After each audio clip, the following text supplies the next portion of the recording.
क्या आप जानते हैं कि भारत के एक ऐसे राष्ट्रपति भी थे जिन्हें एक दो बार नहीं बल्कि पूरे 43 बार नोबेल पुरस्कार के लिए नामांकित किया गया था। जी हाँ, हम बात कर रहे हैं भारत के दूसरे राष्ट्रपति डॉक्टर सर्वपल्ली राधाकृष्णन जी की।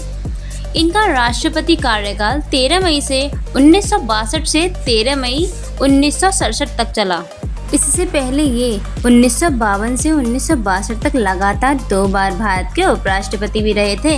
उन्हें 27 बार नोबेल साहित्य पुरस्कार और 16 बार नोबेल शांति पुरस्कार के लिए नामांकित किया गया था, जो अपने आप में एक रिकॉर्ड है। ब्रिटिश सरकार ने 1931 में उनकी शिक्षा और दर्शन में योगदान के लिए उन्हें सर नाइट बैचलर की उपाधि दी थी। हालांकि आज़ादी के बाद वे सिर्फ डॉक्टर सर्वपल्ली राधाकृष्णन कहलाना पसंद करते थे। 1954 में जब भारत रत्न की शुरुआत हुई तो सबसे पहला सम्मान पाने वाले 3 लोगों में ये शामिल थे और 1954 में इनको पहला भारत रत्न मिला। 1962 का भारत चीन युद्ध, इनके राष्ट्रपति बनते ही देश को चीन युद्ध का सामना करना पड़ा। इन्हीं के समय भारत में पहली बार 26 अक्टूबर 1962 को नेशनल इमरजेंसी लगाई गई थी। और आप जानते हैं, इनके कार्यकाल के दौरान ही जवाहरलाल नेहरू 1964 और लाल बहादुर शास्त्री 1966, इन 2 महान हस्तियों का निधन हो गया था। क्या आपको पता है कलकत्ता यूनिवर्सिटी का खास किस्सा? जब वे साल 1921 में मैसूर यूनिवर्सिटी को छोड़कर कलकत्ता यूनिवर्सिटी में पढ़ाने जा रहे थे, तो उनके स्टूडेंट उनसे इतना प्यार करते थे कि उन्होंने डॉक्टर राधाकृष्ण को स्टेशन ले जाने के लिए गाड़ी में घोड़े नहीं जोड़े थे, बल्कि स्टूडेंट ने खुद उस फूलों से सजी गाड़ी को खींचकर उन्हें स्टेशन तक पहुंचाया था।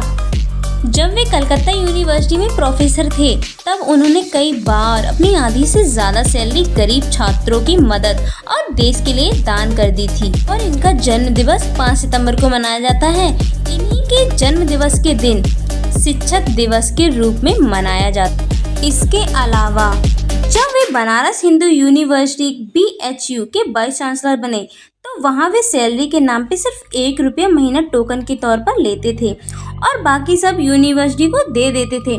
इन्होंने राष्ट्रपति पद पर भी रहते हुए भी अपनी आधी सैलरी सरकार फंड में दान कर दी थी।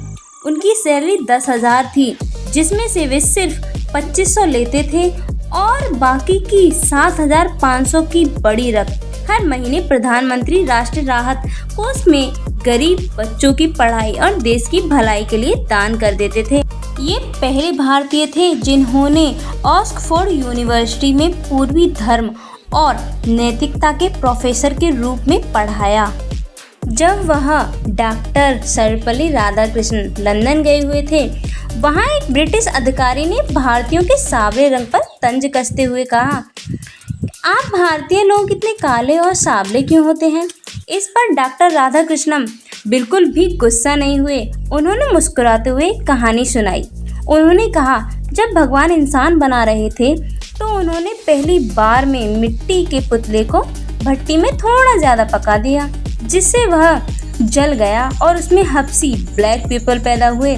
भगवान ने दोबारा कोशिश की, लेकिन इस बार डर के मारे उन्होंने पुतले को भट्टी से बहुत जल्दी निकाल लिया। वह कच्चा रह गया और उससे अंग्रेज पैदा हुए। अंत में भगवान ने पूरा ध्यान लगाया और पुतले को बिल्कुल सही समय तक पकाया, जो ना कच्चा रहा और ना ही जला। इस तरह हम भारतीय पैदा हुए जिनका रंग बिल्कुल परफेक्ट सांवला है। यह सुनते ही उस अंग्रेज का सिर शर्म से झुक गया। पूरा कमरा तालियों से गूंज उठा। इनकी इन बातों ने तो दिल जीत लिया। वाकई में हमारे डॉक्टर सर्वपल्ली राधाकृष्णन एक महान व्यक्ति थे और वो हमारे देश के राष्ट्रपति बने। ये हमारा सौभाग्य है, लेकिन हम लोग उन्हें नहीं देख पाए, ये हमारा दुर्भाग्य है।